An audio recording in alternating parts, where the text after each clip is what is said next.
Serial गुम है किसी के प्यार में के आने वाला एपिसोड बहुत ही ज्यादा कमाल के और धमाकेदार होने वाला है, क्योंकि आने वाला एपिसोड में आप सभी देखेंगे जिस तरीके से ने अनवी के फोन से अक्का साहब को यह पता चल जाता है कि अब कुछ देर में ही ईसा और शांतनु ईशान की शादी को रोकने के लिए आने वाले हैं, जिसके बाद वह राज साहब के साथ मिलकर हर वह मुमकिन कोशिश करने में लग जाती है जिससे कि वह ईसा और शांतनु को शादी में आने से रोक सके। पर होता ऐसा नहीं है। ईसा और शांतनु ठीक उसी समय शादी में पहुंच जाते हैं जब ईशान और रीवा के मांग में सिंदूर भरने वाला होता है, और फिर जैसे ही ईशान रीवा के मांग में सिंदूर भरने जाता है वैसे ही ईसा और शांतनु जोर से चिल्लाकर सबके सामने ईशान को ऐसा करने से रोक देते हैं और कहते हैं कि बाड़ा यह गलती मत कर। और बस उनके इतना कहते ही अक्का साहब और राव साहब शांतनु और ईसा के सामने आकर खड़े हो जाते हैं और उन्हें बहुत ही ज्यादा खरी खोटी सुनाने लगते हैं और शांतनु से कहते हैं तेरी हिम्मत कैसे हुई ईसा को यहाँ पर लाने की। तो वहीं राव साहब शांतनु से कहते हैं कि इसी वक्त यहाँ ईसा इसी वक्त तुरंत इस औरत को यहाँ से लेकर बाहर निकल दे, वरना बिल्कुल भी अच्छा नहीं होगा। जिसके बाद शांतनु राव साहब और अक्का साहब से कहते हैं कि ईसा मेरी पत्नी है और ईशान हम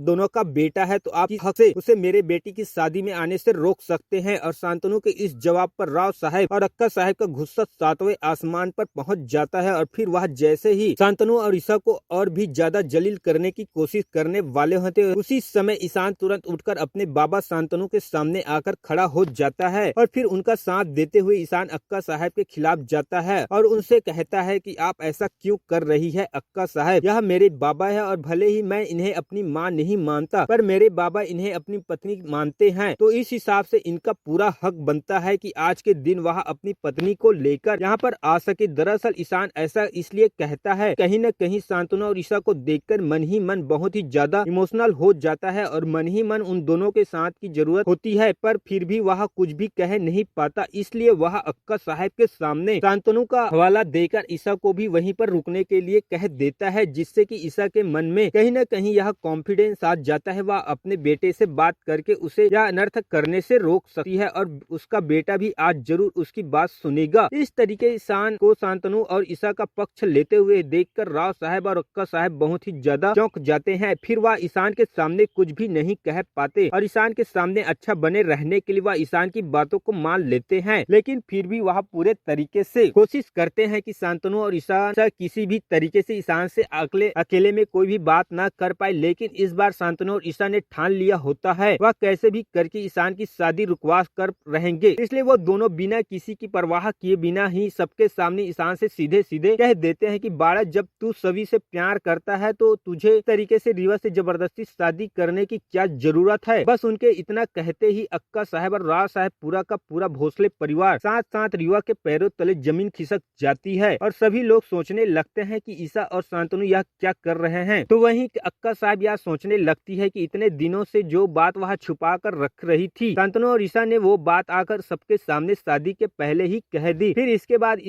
ईशान और शांतनु ईसा के इस बात का जवाब देने बहुत ही ज्यादा खिचक जाता है, लेकिन फिर भी बार बार शांतनु और ईसा मिलकर ईशान के सामने इस बात का जोर देते हैं कि आखिर उसकी क्या मजबूरी है जो वह सभी से प्यार करते हुए भी रीवा से जबरदस्ती शादी कर रहा है। जिसके जवाब में ईशान अपने मुंह से तो कुछ नहीं कह पाता, लेकिन वो इतना ज्यादा इमोशनल हो जाता है वह सबके सामने ही फुट फुट कर रोने लगता है। फिर वह जैसे ही कुछ बोलने नहीं जाता है उससे पहले ही अक्का साहब उनके बीच में आकर खड़ी हो जाती है और कहती है कि यह सब तुम लोग ईशान से क्या बात कर रहे हो, तुम्हारी हिम्मत कैसे हुई ईशान की शादी में इस तरीके से बात करने की। जिस पर शांतनु और ईसा गुस्से में अक्का साहब को साइड करते हुए कहते हैं कि आज एक माँ बाप अपने बेटे से बात कर रहे हैं तो आपको कोई जरूरत नहीं है हमारे बीच में आने की। तो आपको क्या लगता है दोस्तों, क्या ईशान सबके सामने यह कबूल कर पाएगा कि वह सभी से ही प्यार करता है और वह सभी के साथ ही शादी करना चाहता है? इस पर आप क्या राय है कमेंट में जरूर बताएं। साथ ही साथ वीडियो को लाइक करके चैनल को सब्सक्राइब जरूर कर ले दोस्तों।